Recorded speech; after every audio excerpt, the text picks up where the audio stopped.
Hello and welcome back to Scottish Independence Podcasts. We've been out and about again. It's a meeting that was organised by Yes Glasgow, of which I'm a member.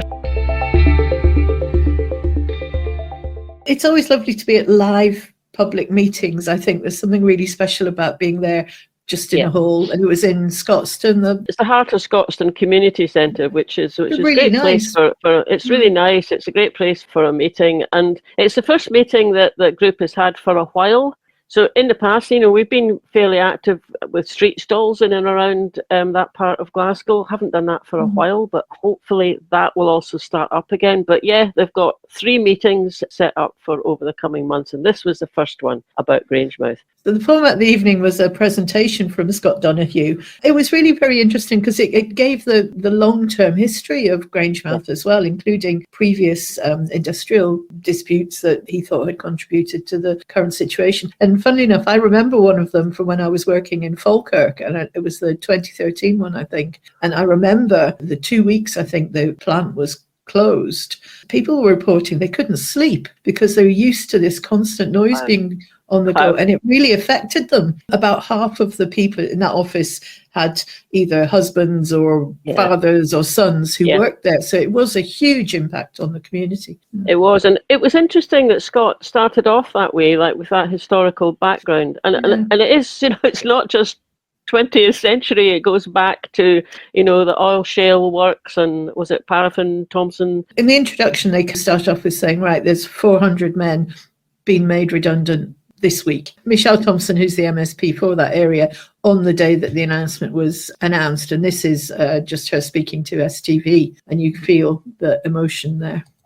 So angry and so disappointed for the workers and for their families.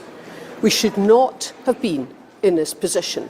Cast your mind back to the general election and the promises made by UK Labour and by Scottish Labour. They were going to save the refinery, they were going to save the jobs. But when push came to shove, there was money on the table for British Steel and Scunthorpe, and not money on the table for a national strategic asset that's going to cost Scotland hundreds and thousands of jobs. In oil refinery terms, after a century, this is Grangemouth no more. Indeed, that's exactly it. That's another verse to the Proclaimer's song, Grangemouth no more. It's an absolute disgrace, and I am so angry and disappointed. I really am. I've done everything I possibly could to try and save it. Scotland, an oil-producing country without its own refinery. Not good enough. Shame on Westminster. Good for Michelle, actually. Righteously angry.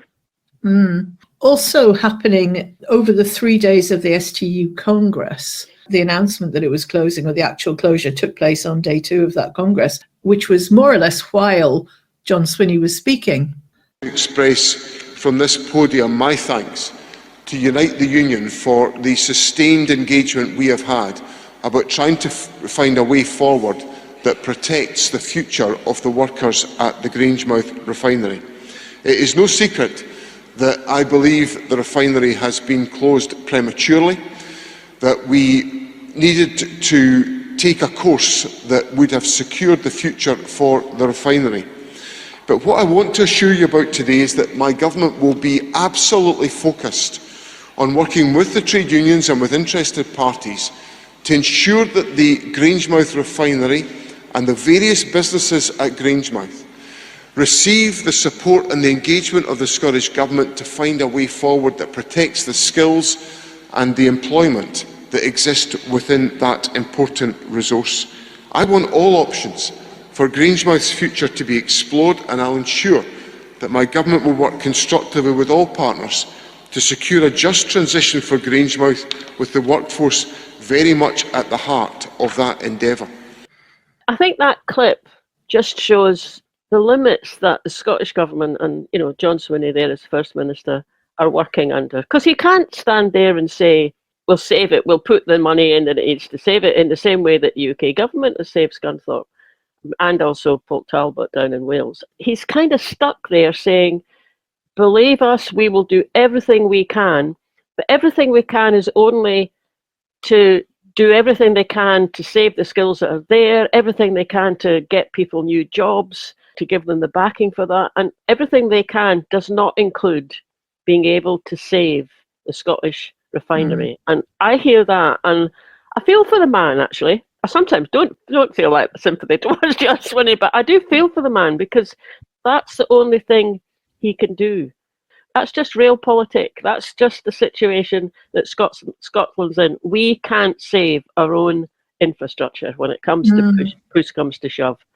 The third clip we're going to show before we get into the event, mentioned during the event, this came up a few times. There was quite a bit of discussion about what the government can and can't do. And this is Brian Leishman, who, give him his due, passionately tore into the Labour government. But being a Labour MP, he couldn't resist having a kick at the Scottish government as well, even though it's not something, as we've just said, that they can deal with. So mixed feelings about this clip, but here it is. See what you think.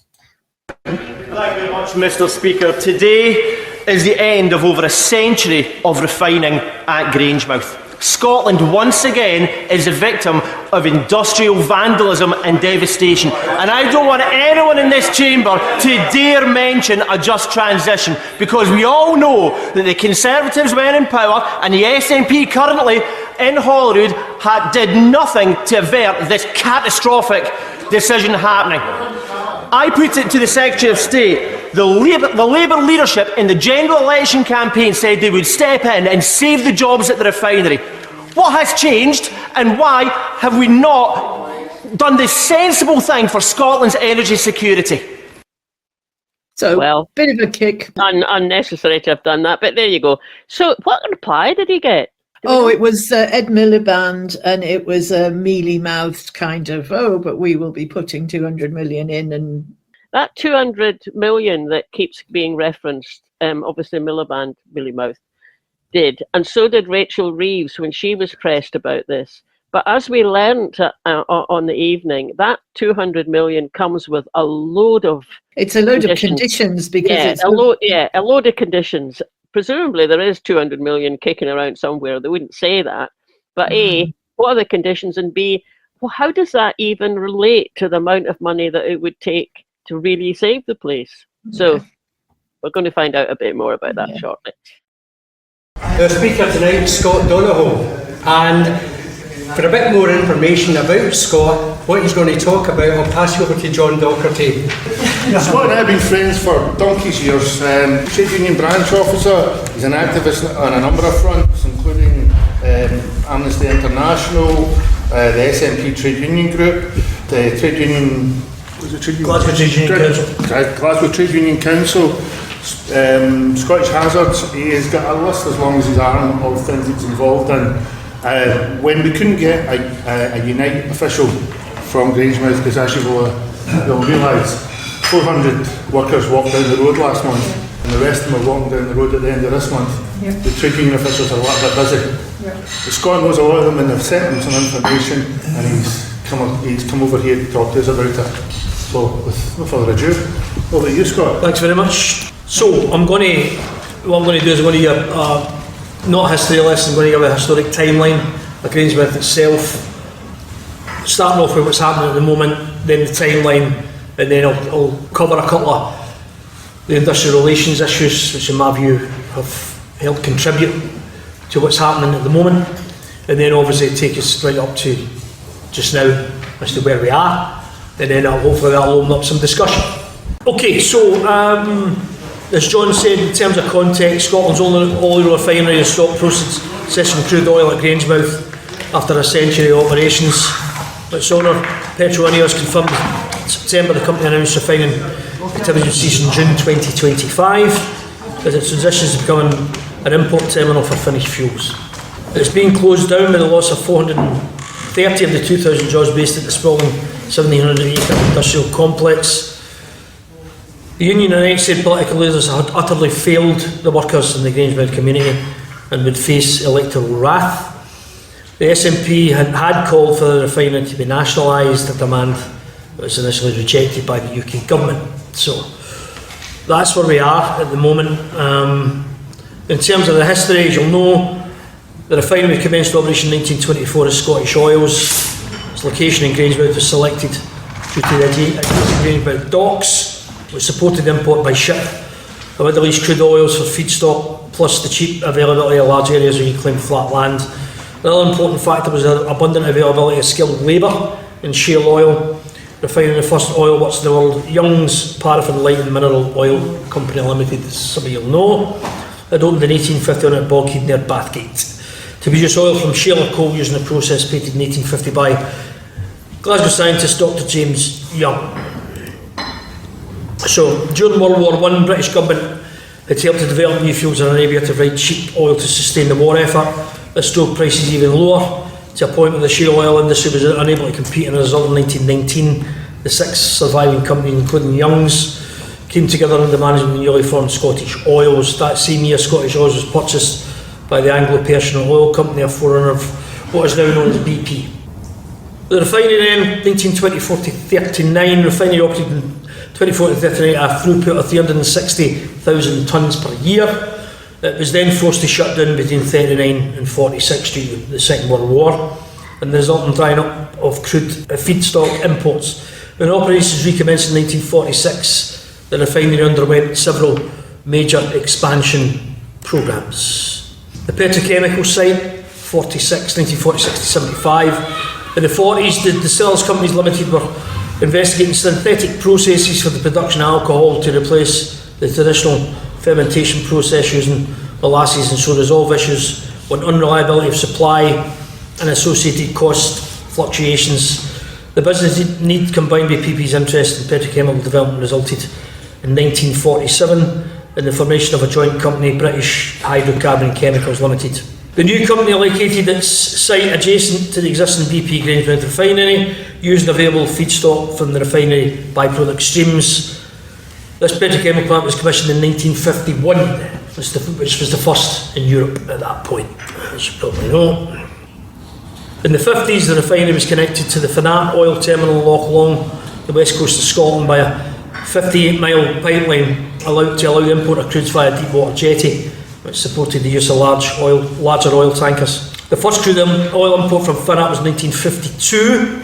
In the 1990s, a second line was also installed to allow the direct supply of finished refinery products to the Fanatt terminal, primarily for export to markets in Ireland. In the 1960s, a pilot protein from oil production facility was built at the refinery. It used BP's technology for feeding paraffins to yeast in order to produce single-cell protein for poultry and cattle feed. North Sea Oil, 1975 to 2004. 1975, the discovery of North Sea Oil brought the commission of the Canal Crude Oil Stabilisation Terminal, was connected directly into the Forties pipeline system. This plant served to stabilise Forties crude oil for either export to third parties or feeding into the refinery, and allowed the processing of North Sea oil as part of the refinery crude slate of feedstocks. Okay, post-BP period, 2004 to 2023. In 2004, BP decided to divest its worldwide olefins and derivatives business. The sale included the refinery and connected petrochemicals complex, excluding the Canal Terminal and Forties pipeline system, which BP retained until FPS was sold to INEOS in 2017. In 2005, a new company created to run this business was named Innovine, which later that year was purchased by INEOS, the largest privately owned chemicals company based in the UK. INEOS Refining, which included both the Grangemouth and Lavera, which is just outside Marseille in France, refineries, in 2011 entered into a 50-50 joint venture with the Chinese state oil company PetroChina to form Petro INEOS. In terms of industrial disputes, because these in my view are connected to what's happening at the moment, by how much they're connected is open to debate, but in 2008 INEOS proposed plant workers start contributing a share towards their own pensions, final salary pension scheme, instead of the existing non-contributory fixed salary pension. The request will oblige future new entry employees to pay 6%, phased in over a 6-year period. 97% of the United Trade Union's 1,250 members of Grangemouth voted in favour of strike action. Strike began on 27 April 2008 and lasted to the 29th of April. You'll remember then the panic buying in petrol. The petrol supply of Scotland was fit to the site. This panic buying led some petrol stations across the country to run dry. Retail Motor Industry Federation stated there was a stock of fuel that could last 70 days. I'm sure we all remember that, the panic buying at forecourts and so on. So with the shutdown of the plant, BP closed the Forties pipeline system as their canal terminals relies on power from the Grangemouth refinery. That was Industrial Dispute 1. The second industrial dispute was in 2013. You remember NAS stated that the plant was making losses and offered a survival plan requiring employees to accept worse employment terms, particularly on pensions. That was the main issue at that point, which the employees rejected in a ballot. NAS stated in October 2013 that the petrochemical works would close. On the 24th of October, the unions accepted a survival plan put forward from the management of the plant. On the 25th of October, it was announced the plant would stay open, and Unite had agreed to take no strike action for 3 years, moving to a new pension scheme and accepting a 3-year pay freeze. You'll also remember around at that point there was a lot of controversy around NAS having a go at the Unite convener at the time, Stevie Deans, and there was a lot of other stuff connected that I'm not going to get into that. Let's just say the NAS approach to that was absolutely horrendously anti-trade union. And it resulted in that, it resulted in what happened. Unite felt they had no option because they had basically a gun to their head. Well, either shut the plant or you accept the new terms and conditions. So that was the second industrial dispute in 2013. The Keep Grangemouth Working Campaign, which is in some of the handouts I've given you. For the outset, it's called for an extension in the refinery's lifespan and with investment. The complex can transition into green renewable industries. Primary objective for Unite was to secure a bridge between any closure and the refinery's operation and the establishment of new projects at Grangemouth. Unite believed this could still be achieved by Scottish and UK governments taking a transitional stake or to become the investor of first resort at the refinery. That's what happened in Scunthorpe, as you know, and obviously Port Talbot in South Wales. The government's intervened there as well, as you know. So yeah, at Scunthorpe, it's exactly what the UK government secured an extension of the lifespan of the furnaces with promised investment, which will transition the current blast furnaces into greener arc furnaces. Unite believe the tone deafness to the current plight of workers is appalling, given that workers at Grangemouth refinery will be leaving through redundancy in the coming weeks, as John's just mentioned, happening as we speak, and again at the end of May. They also are concerned about the inaccuracy of postings on social media by a number of politicians as well.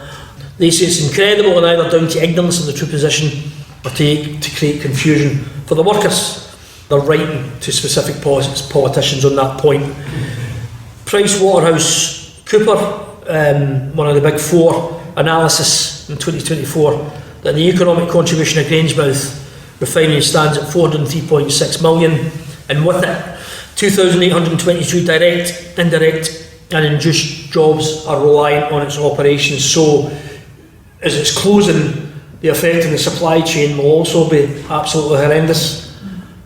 Small and medium enterprises, jobs in those areas will inevitably be affected. They also mention petrol any of the viable options identified through this Project Willow are in the post-2030 timeframe, which means over 2 billion would have been lost to the Scottish economy before a single job is created through that project. The 200 million announced by the Prime Minister through the National Wealth Fund is also contingent and conditional upon private sector investment. It must first be matched before it's unlocked into Grangemouth. So this stuff we're hearing, but we've gave 200 million, has more strings than the Philharmonic. So this comes far too late for refinery workers.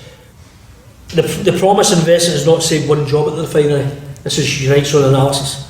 Nor will protect thousands of jobs at Grangemouth, as being claimed in social media by some politicians. That's exactly why they've put it out there, and absolutely, I think they're absolutely right to do that.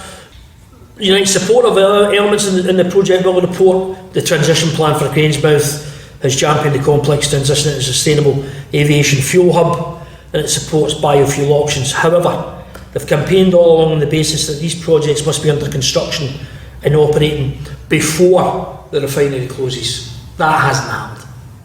Okay, Unite also asked for an independent review of the current assets at Grangemouth in order to ascertain how they can be repurposed and transitioned to align with new and green indices.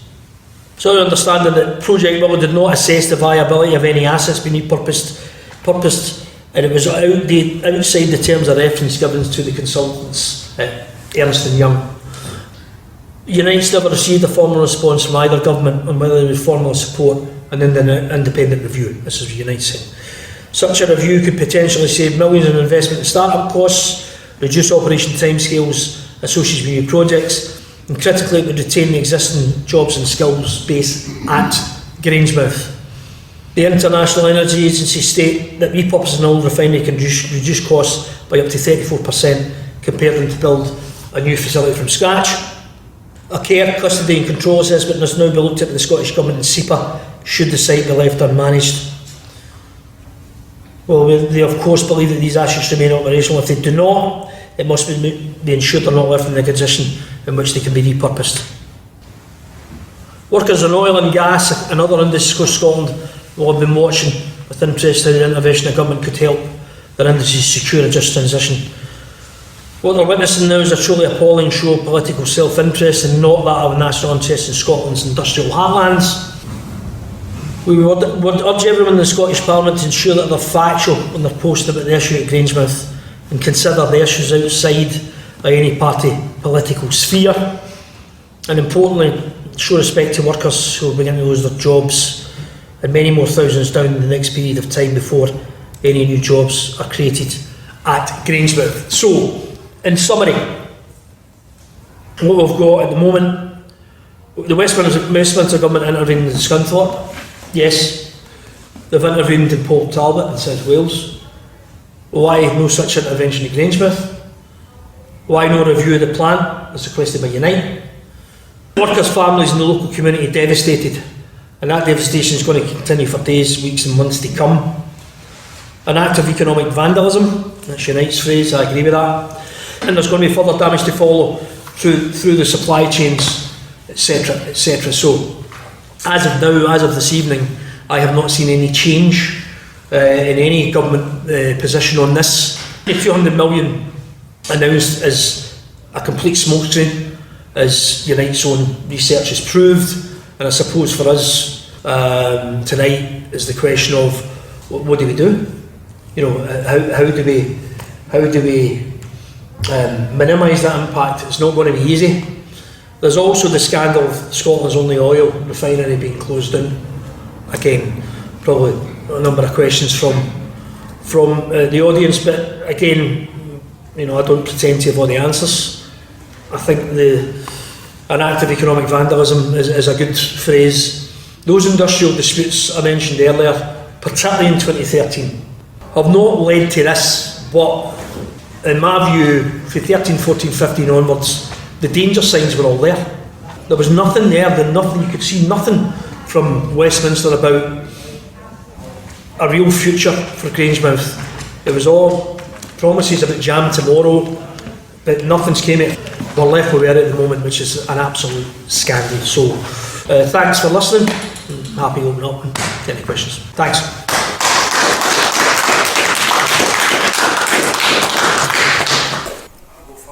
Hi, John.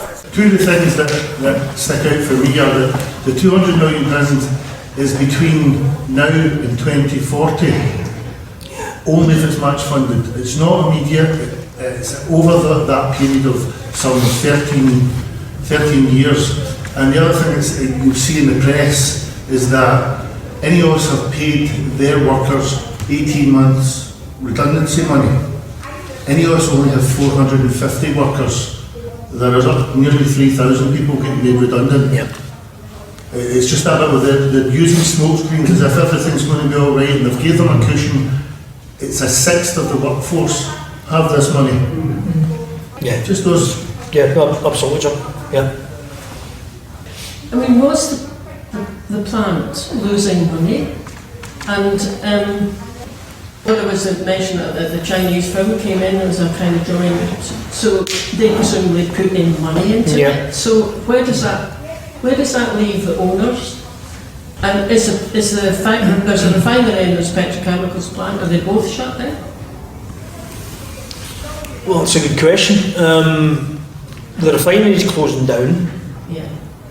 I'm not really sure about the other bit connected to it, but certainly at the STUC, you know, the Unite reps are quite clear that, you know, with proper planning and investment, then, you know, there's this bit about, I think it was an acceptance said about the transition to the green economy. Most people accept that. But in United, to be fair to them, I've been raising this for years about, you know, implementing that before the plant closed.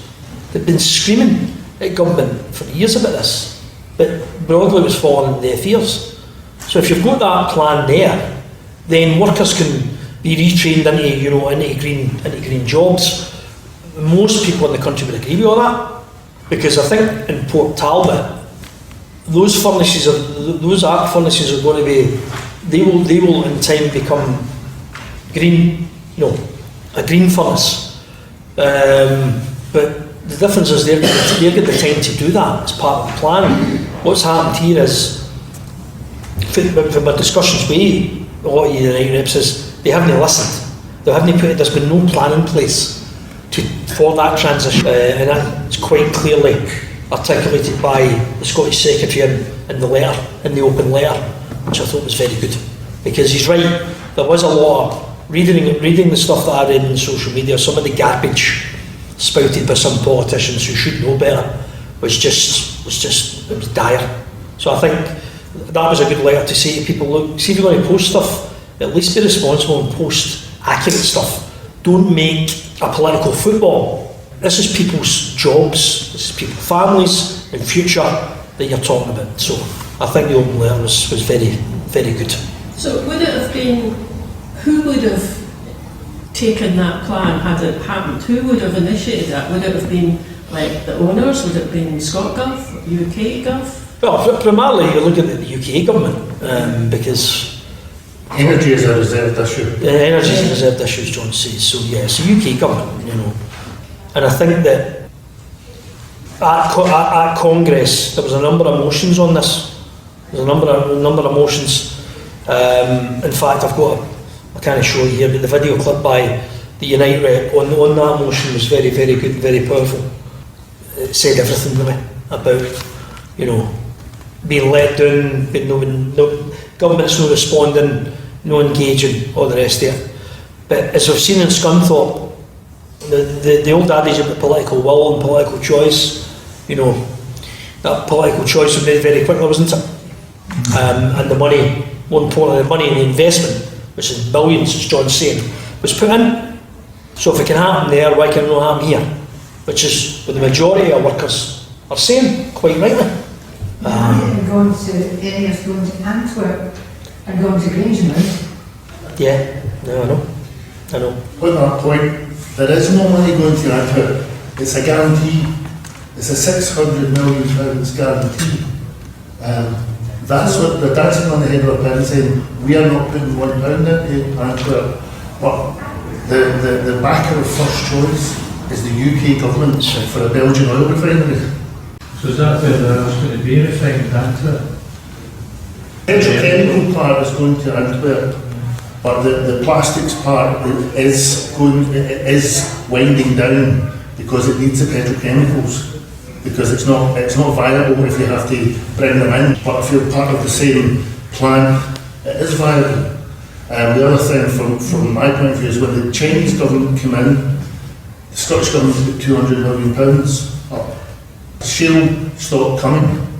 There was no discussion about it. Stopped coming. It was so they could extract oil from American shale, which was the most cost-effective way of doing it.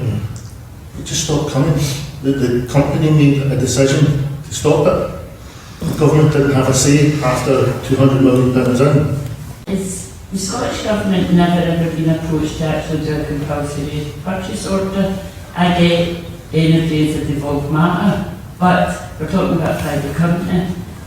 They also set up an investment bank. I don't understand why the Scottish Government can just bypass Because surely you can argue the point, considering Scotland produces what is coming up there, at least 95 to 96% of the oil coming off our waters. Why is our refinery being closed that the 4 or 5 other refineries in England which only produce less than 4% of the oil being expanded? The straightforward thing is, it costs too much money. We can't borrow in international markets as a Scottish government. So quite simply, where do we take the roughly just under £1 billion that it would take to take over the place? Do we take it from health? Do we take it from education? There's a finite amount of money to run Scotland and we don't have that. They keep saying, why are we not doing this, why are we not doing that? But they don't seem to realise how the devolution works. As you said, we haven't got a borrowing capacity. If we were independent, we could go and get money, we could dual at A9 and 86 and 75 and we could do all the things we want to do. But hands are tied at the moment and people just don't get that. Yeah. It's so frustrating. You know, if we had the levers, the financial levers, then yes, Grangemouth, we would have saved. But we don't. We don't have a billion and a half. We simply don't. That's just a fact. John knows this stuff a lot better than I do. But if you had your own fiscal levers, yes, not just Grangemouth, and a whole other number of issues that we could make a lot better. My view is that if you look at the social security system, right, part of that's been quite a large chunk of that's now part of the Scottish Government. The Scottish Government deal with that really well. The benefits that have been devolved to vulnerable people, and I know this because I've got members that claim these benefits, and I also follow a lot of this. I've got members who are claiming these benefits and say it is much more humane. They're not getting put through the ringer, the DWP, etc. So that's just a small example of what can be done with those small bits of the full levers, which John's described. They can do a hell of a lot more, including Scunthorpe and including Grangemouth. I absolutely agree with you. But we need to get it. We need to go and get it. They're not going to hand it to us. So I think we need to ramp up the campaigning in the weeks and months to come. The Holyrood elections next year are going to be even more crucial. We've got the real threat of reform, as we know. Don't think the Prime Minister's performance yesterday was very good either, understatement. So we've got that threat on the horizon as well. So we've got a lot to do, a lot to campaign on, but we've got to go and grab it. You know, they're not going to hand us it. I think I'm right in saying that Grangemouth, that land, chocolate land, is part of the 4th Freeport. Is that right? Yes. So I'm not really much of a conspiracy theorist, but I'm going to suggest one. I mean, you know, is there a way in which it helps the Freeport business, that the fact of what's happening in Grangemouth, because there's land there that could be used? Well, I mean the short answer is to that at the moment is I'm not sure. It could be. My view on Freeports has always been very clear. I think they are corrupt. They're there to drive down terms and conditions, etc., all that stuff. So I don't. Freeports for me, no. You know, obviously you see what's happening down in Teesside at the moment with Houchin, the Mayor Houchin. So Freeports, is this part of a master plan, close Grangemouth and get the Freeport? It's possible, but I don't have any evidence to back it up at the moment. It is possible. The corruption is going to be at the moment, anything's possible. But short answer is I don't know. What proportion of the workforce at Grangemouth are in a union? Good question. Most of them are in Unite. I don't have a number there, Scott. It's quite a high number, I would say. A high proportion of everything? Yeah, I would say over 60%. Oh wow. Yeah.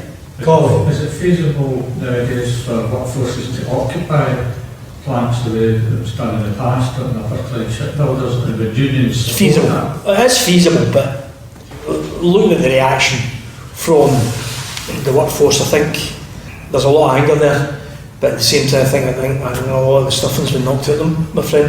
The other thing about a petrochemical plant is it needs petrochemicals going through it. Yeah. Or else it itself becomes dangerous. That's right.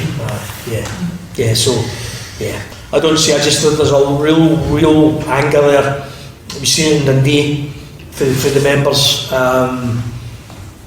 Yeah, which is, you know, it's not often you see Labour Party leaders speaking at 9 AM in the morning, but that's when they spoke. 9 AM in the morning on the Tuesday in Dundee. 9 o'clock in the morning. I've never seen that, ever, at STUC. Yeah.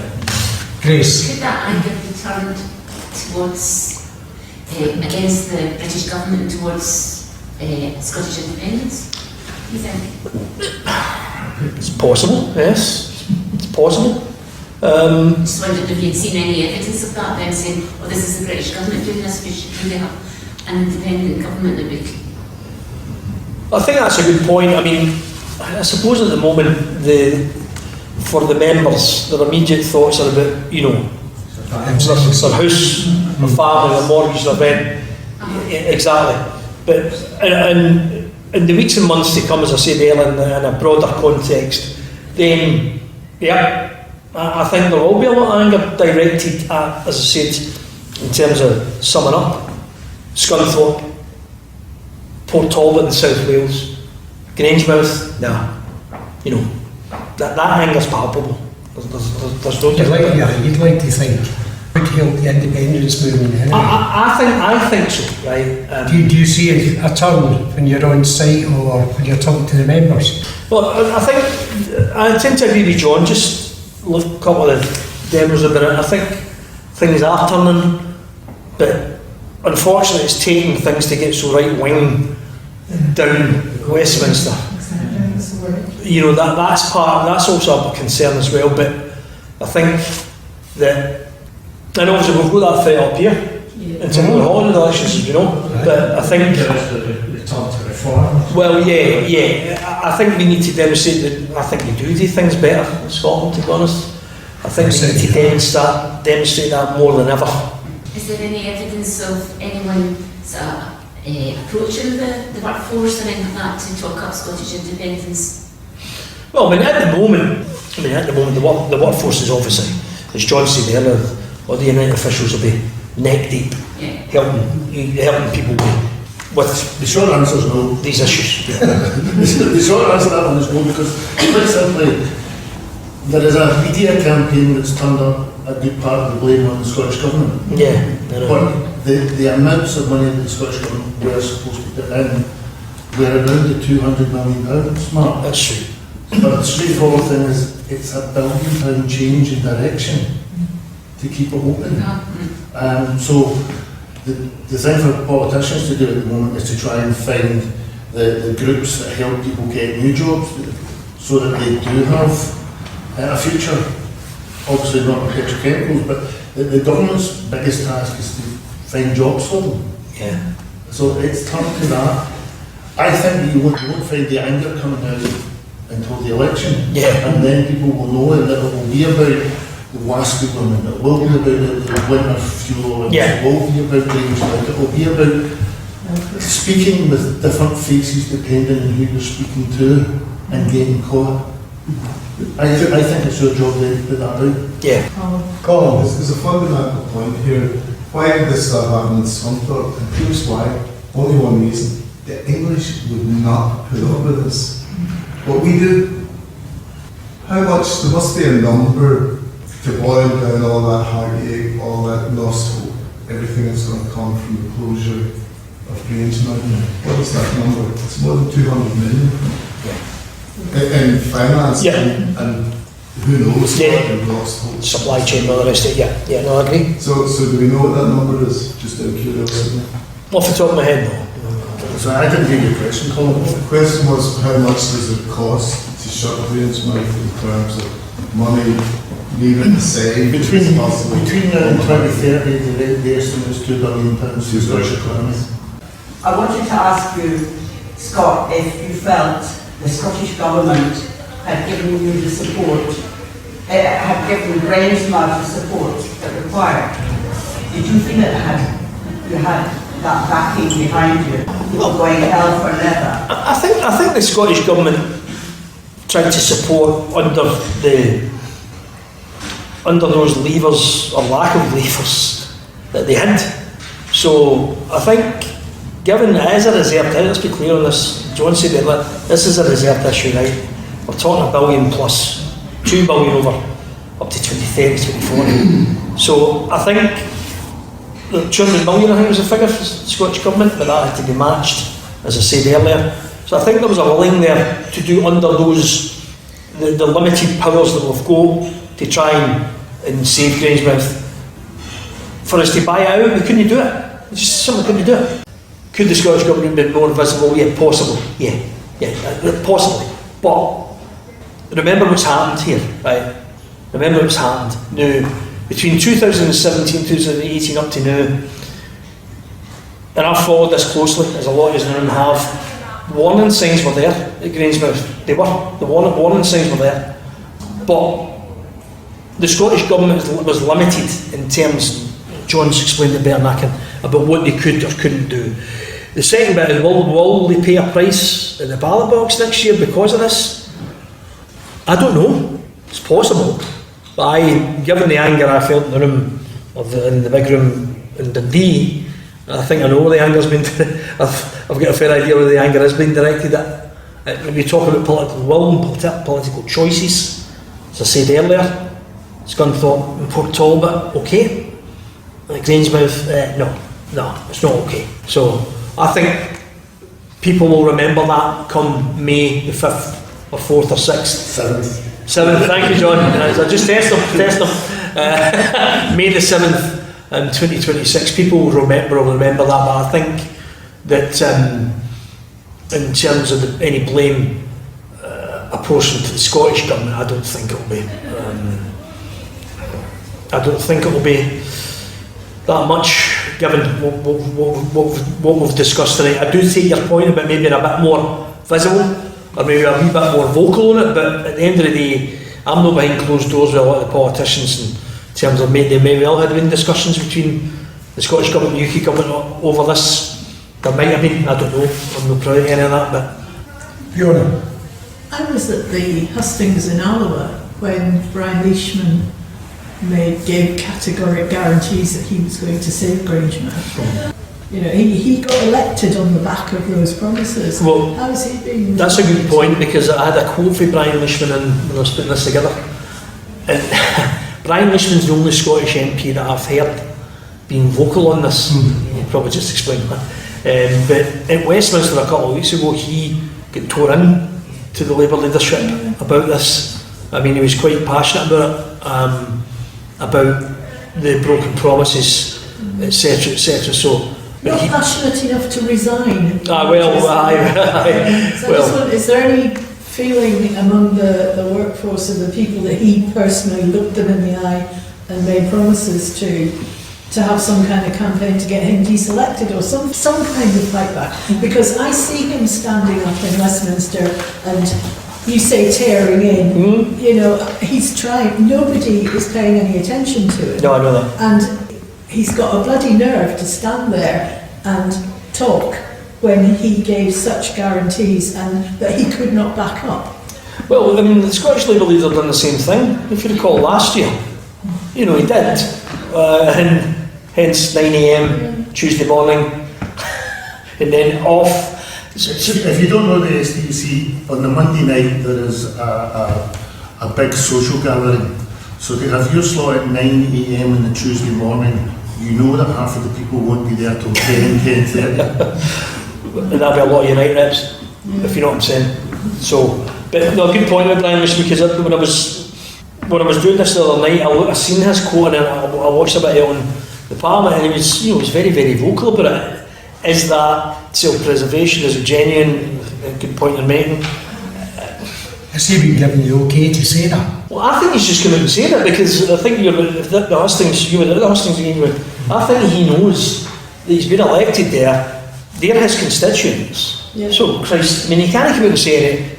It'd be absolute suicide to come out and say anything else. Yeah. Is he being genuine about it? From what I watched, it looks like it to me. But even if he is genuine, I've got more respect for him than any of the other Labour guys up there, I say, particularly my personal MP, Greg Downey. So I do, you know, I think it's good that he's standing up, but all it shows to me is that he made promises he had no right to make because he had no guarantees and no control and no influence, and multiply that up between, you know, by the rest of the Labour politicians that we've got. Unless he's been told prior to the election, after the election, don't worry, Grangemouth will be sorted. He's still got another 4 years of salary if he doesn't do the decent thing. Yeah, I agree. I think but he's that and the more disturbing thing for me is he's the only Scottish MP that's actually said anything. Yeah. Scottish Labour MP who's actually said anything. Yeah. I mean, he's showing the others up. None in the Glasgow belt have said a word. No mention one word about Grangemouth. Probably has been told by the leadership. You say Grangemouth, don't you want to say something? Yeah, no, I know. But no, it's a fair point, because, And now they've got a new direction, they've changed change. And now their strap line's new direction. It's still got a boy band, you know? Aye, that was in it. Young man at the back. No direction. Surely Brian Leishman's days are not up, you know? I mean, he's going to be deselected. Nobody has the campaign to deselect him. The Labour Party will deselect him. If you look what happened to John McDonnell and people, they're just waiting for deselection. Yes. You know, the positive. Zara Sultana, etc. Yeah. Nobody going. No, I know. Yeah. So Brian Leishman hanging on and making very ill, I'm quite happy about it. For precisely that, I don't care if he's not prepared to resign, or if he's thinking of himself in that respect. Yeah. Because he's doing a good job by creating very ill. Yes. You know? No, I'd agree with that. And the irony is he doesn't realise he's standing up for Scotland. You know? There could be an element of that, it's just cut loose. Right, I'll just go and do these interviews. Labour Party's let down Scotland, let down my constituents, let down Grangemouth. Yeah, and that's what he's been saying in every interview I've seen. I think that's a good point. He's been consistent with it. Yeah. He's been absolutely consistent with it. And he's not going to, you're right, he's not going to stop now. Because if you think about that, think, well, you know, basically, I'm on a hit list now anyway. So just continue as is, you know what I mean? If you compare him with some other Labour stalwarts, one thing that I think is astonishing to me, the MSPs, the Labour MSPs, right, who before the July election last year were stout campaigns, such as say for WASPy women, fuel payment for pensioners. If you look at Zara Sultana, she had the whip removed immediately. She voted against the two-child cap. She voted against that. She's been outstanding in the genocide in Gaza, etc. She's absolutely brilliant, utterly brilliant. You see her question in Starmer 2 weeks ago, she just ignored. He stood up and said, I didn't say that, and then sat down again. My God, politics really.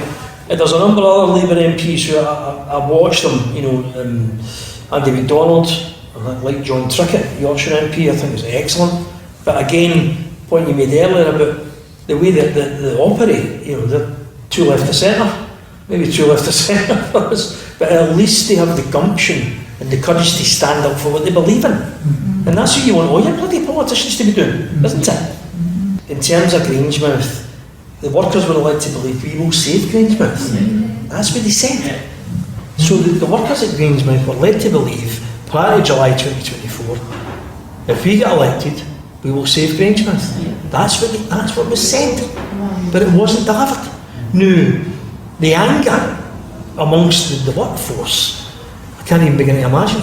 You know, betrayal, economic vandalism, as Jenny absolutely rightly said. So that anger is going to play out over the weeks and months to come. There's no doubt. There's absolutely no doubt about it. Because if you say one thing and then do another, particularly in your job and your families, you know, your job's on the line and all the rest of it, and you've been spun line after line about, well, you know, we'll save Grangemouth, you know what I mean? And then the exact opposite happens. You know, the anger's there, and there definitely will be a political price to pay in my view. How that pans out in the horror of the election, I'm not sure, but certainly will be a big price to be paid. Losing all those skilled workers as well. Yeah, You know what I mean? 100%. And I'm not saying they couldn't have transitioned into more of the green. So once again, you just lost all these skilled workers. Or unfortunately, what our country's very good at is our skilled workers go to other countries. Exactly. And we end up just like, here we go again. Yeah. You watched it for so many decades that you're just going, at what point do we wake up and say, they're keeping billions of our money, that's made in Scotland. Maybe if people in Scotland realised, maybe our country wouldn't, we would still have steelworks, we would still have the industry that technically we should still have, if somebody else wasn't stealing it off you. Yeah, and this is where the Colin made a good point earlier on about, you know, down in England. You look at the poll tax, right? Poll tax, 89, just bang, 2 million in the street, right? That was it, gone, finito. I think what surprised me a wee bit is no the lack of, I thought there'd be more anger amongst the general public in Scotland about Grangemouth. And obviously it's an oil refinery, maybe people, it's not that I'm not interested, but saying, well, maybe they read the headlines all it wasn't, well, we couldn't afford to, but I'm surprised there's no more anger at it, given it's our only oil refinery and all the consequences with it. That's been a concern for me as well, when you read some of the stuff. But do you not think that's because we don't have a media? Exactly. Good point. Yeah, listen, good point. I see a lot of stuff in social media, but not the tabloid rags, obviously, other than one or two. And we'll leave the discussion in the hall there. It was a very wide-ranging discussion, people reacting as much as asking questions. What did you think of it, Marlene? I just left feeling a mixture of anger and frustration, and I mean also, you know, sadness about the whole situation that we're in now, and it's going to close, and that's that. Again, I sort of takes me back to what I touched on at the beginning. You know, it's like there are real limits to what the Scottish Government can do, and come on, folks, until we get out of the UK, we're just going to see this happening. Again, it's not the first time. I mean, you know, Ravenscraig came to mind. Ravenscraig, but and also, you know, there was back in 2010, you know, there was a commitment to put £1 billion into a carbon capture project up in the northeast. George Osborne, you know, they got into power and he said, "Oh well, we're not going to do it," and that's still, you know, that's still carrying on. I mean, there are now carbon capture projects. Well, guess where they are? Northeast England. Which is fine for North East England, don't grudge them it, but at the expense of North East Scotland. Yeah. So that pretty much was also the view of the audience. I think there was a lot of frustration and anger boiling over at the, you know, our inability to manage our own assets. Really, and you know, is Scotland being asset stripped? That's absolutely the conclusion you would have to draw from. You do. Yeah, you do. Maybe we should mention that the Rising Clyde episode, because Ian Bruce did an episode just recently with people in and around Grangemouth. There was a demo on. He went and did some filming. You'll find the video version of that on Independence Live's YouTube channel. We can link to that as well in the notes. But also we did an audio podcast version, which we can also link to. So that's quite a nice little bit of background to the current situation. But no doubt Grangemouth will feature, I would imagine, quite a lot over the coming year as we go towards Holyrood. So that's where we are just now. Yeah, so let's look forward to being independent when we'll have our own currency, our own economy and our own infrastructure, and we'll be in charge of it. We'll make mistakes, won't we? We're bound to make mistakes, but it will be our mistakes and it'll be our decisions. So as soon as possible, please. Absolutely. And thanks to Yes Glasgow Northwest for inviting us along to their event, and thanks to Scott Donohoe for his presentation. Thanks for listening, everybody. Hope you enjoyed that. Don't forget to subscribe to us wherever you get your podcasts. And if you're listening on YouTube, you can click the little bell and you get a reminder whenever we put out a new episode, which is every Friday. And sign up for our mailing list. You can do that from the website. And we always send one out at the beginning of each month to tell you what's happening. Last but not least, you can buy us a coffee on coffee.com. And we'll catch you later. Bye now.